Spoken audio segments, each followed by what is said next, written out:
G'day guys, just wanted to check in. I haven't done a video in a few weeks.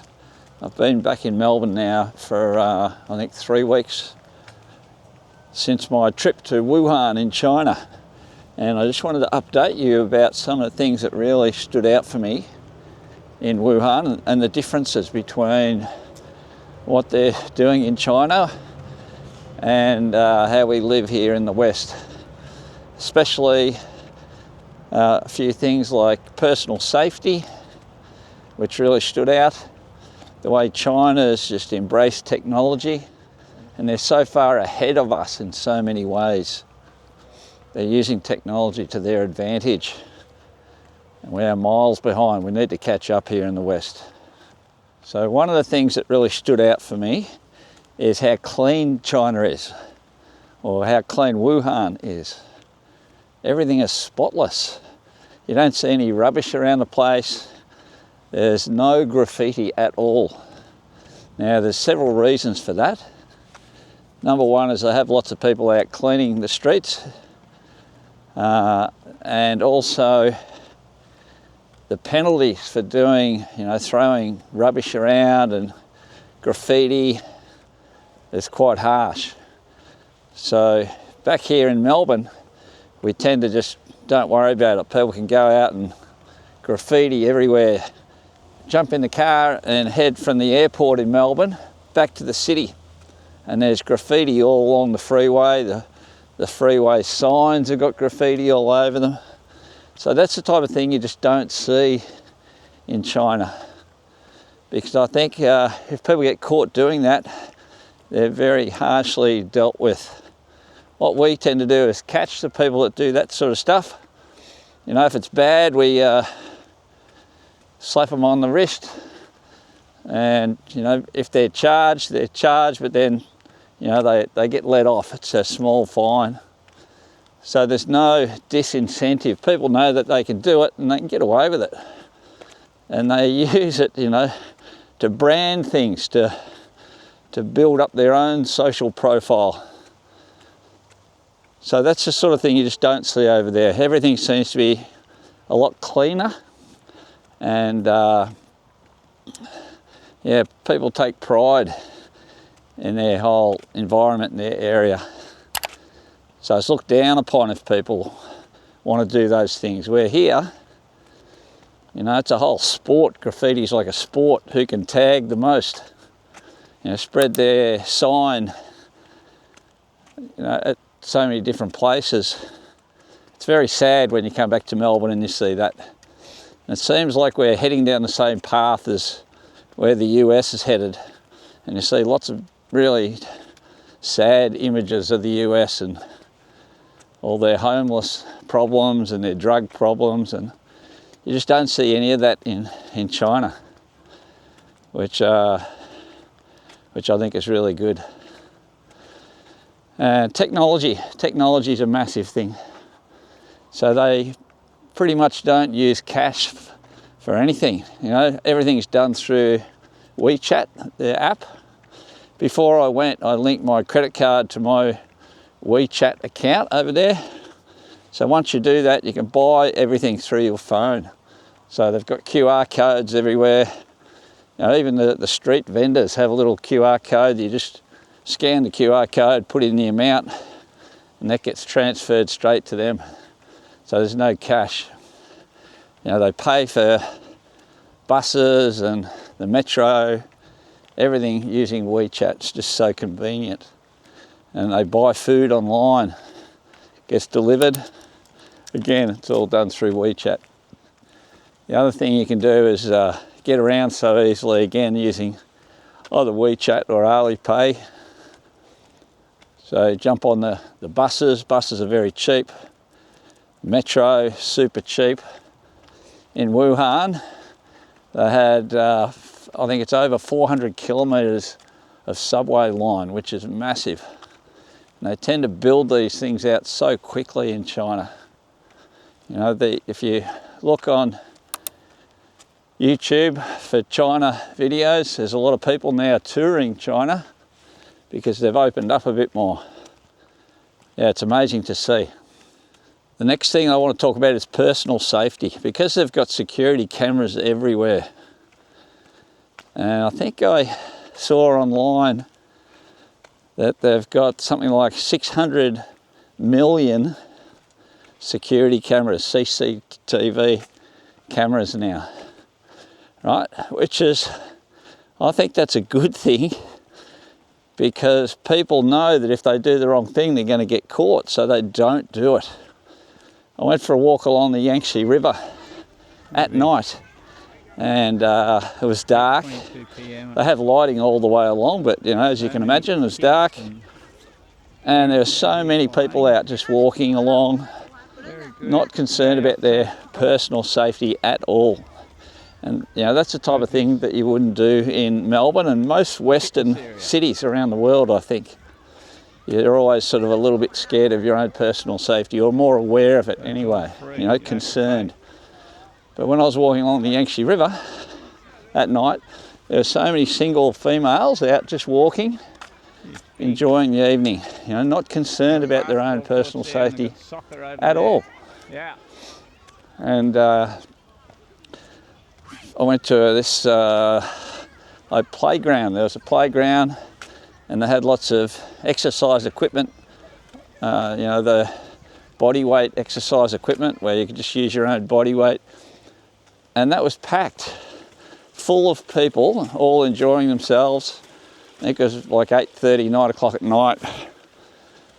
Lots of families with little kids as well out, and you would just never see that in Melbourne. Just doesn't happen. So they've got all the lights, but they've also got the cameras everywhere. So people aren't concerned about that. They're not concerned about their personal safety, because there's no reason to be. The other thing that I've learnt too, I've done a bit of research on it, and apparently China's got like a 99% conviction rate. So if you do the wrong thing and you get charged, you're going to pay for it. Either hefty fines or, you know, being locked up somewhere. But so the majority of people obviously aren't criminals, so they feel safer. They feel safer. They're enjoying life, out enjoying all the facilities. And we have great facilities here in Melbourne, in Australia, but I think we use them less because of the security and the safety factor. Like in Melbourne anyway, you turn on the news pretty much every night and there's stories about break-ins, you know, kids stealing cars. A couple of nights ago, 2 16-year-old kids actually died in a car crash, stole the car, out joyriding, and actually died, which is very sad. You know, you don't want to hear that. But they're stealing cars all the time. And yeah, and also there's as I mentioned, the personal safety issue. There's been a massive increase in like assaults and house break-ins and things like that in Melbourne. And Melbourne never used to be like that. You know, 25, 30 years ago when I was growing up, Melbourne was very safe. You know, you get the occasional break-in and things, but now it just seems like it's happening so much more. It never used to be like that. Yeah, so personal safety is a big one. I felt very safe when I was over there, and the feeling is that everyone feels like that. You know, lots of people out walking around at night time. They're not concerned with their own safety because, you know, for a few reasons, all those CCTV cameras, if you do the wrong thing, someone's going to see you. You're going to be recorded. They're getting more and more into facial recognition. But as a tourist, you know, I'm not out to do the wrong thing. So that makes tourism safer, I believe anyway. I know lots of people have got concerns about their privacy, but if you're doing the right thing, I can't understand why that's a problem. If you're doing the wrong thing, I can understand why it's a problem, because you're going to get caught and you have to pay your dues for it. So there's a few things there. What else was there? Just the ease of getting around. I've already mentioned about the using WeChat to jump on the bus and jump on the train. They've also got all these push bikes everywhere that have got little QR codes on them. So you scan the QR code, so then the system knows, you know, what time you picked up the bike, where it is, and then when you finish, you scan again and it records how long you've been on it. But basically you can leave the bikes anywhere as long as it's not in the way of pedestrians or cars, so you're expected to sort of park it off the street a bit. But there's so many of those and they're very convenient. Lots and lots of people use those. I actually got one of those when I went on a ride around the East Lake, which is a massive big lake park complex in Wuhan. I made a video about that. If you want to have a look at that, it's one of my other videos. But yeah, hired the push bike for a few hours and rode right around the lake, and then we left the whole lake park area and rode the bike back through the city back towards my hotel and just left it on you know, one of the footpaths there. But that's really convenient. So a lot of people use those. Again, I just used Alipay to pay for that. Now we had those bikes for a little while here in Melbourne. I remember a few years ago someone bought them to Australia, bought them to Melbourne.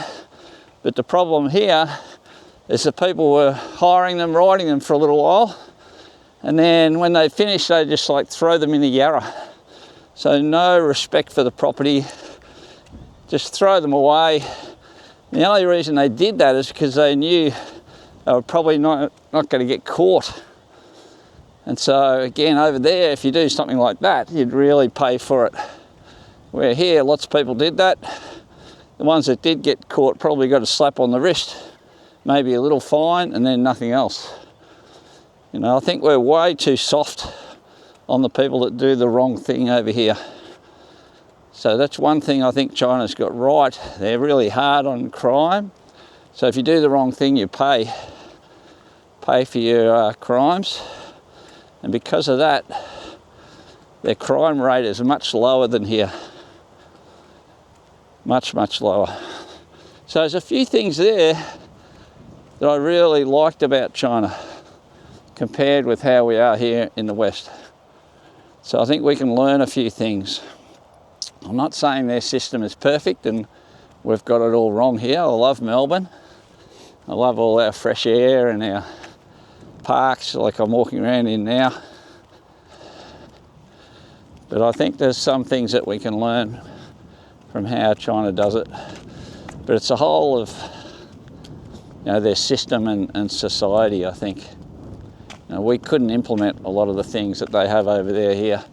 And because of that, I can see China getting further and further ahead of us, you know, in like the whole infrastructure implementation. And you know, you get on the subway there and all the trains are spotless. They all run on time. Very, very clean. I went up the front of a couple of the trains I went on, and none of them have drivers. They're all automated. So you can go to the very front and look at the track. Yeah, and there's no driver there. Yeah, so they're just a few of my thoughts about my recent trip to Wuhan in China. I'd recommend, if you haven't been to China, But you get over there and have a look for yourself. Yeah, in a lot of ways, they've really gone past us here in the West. Makes us look a bit old and drab with the amount of development that's going on over there in China. And they're just constantly building new infrastructure, new buildings. They're trying to make life better for all their citizens. Where we tend to get bogged down. Like an example is, you know, we've been talking about building a train line from the Melbourne airport to the CBD for years, I don't know, 15, 20 years or longer, and it's still not approved. That's the sort of thing that they'd just build probably in about 2 years in China. Once they'd make the decision quickly and then they'd just build it. And I'm sure it'd be perfect. So put down in the comments what you think about all these things, whether you agree with me or you don't agree with me. And also, I'd love to hear if you have been to China, because there's a lot of skepticism and a lot of negativity.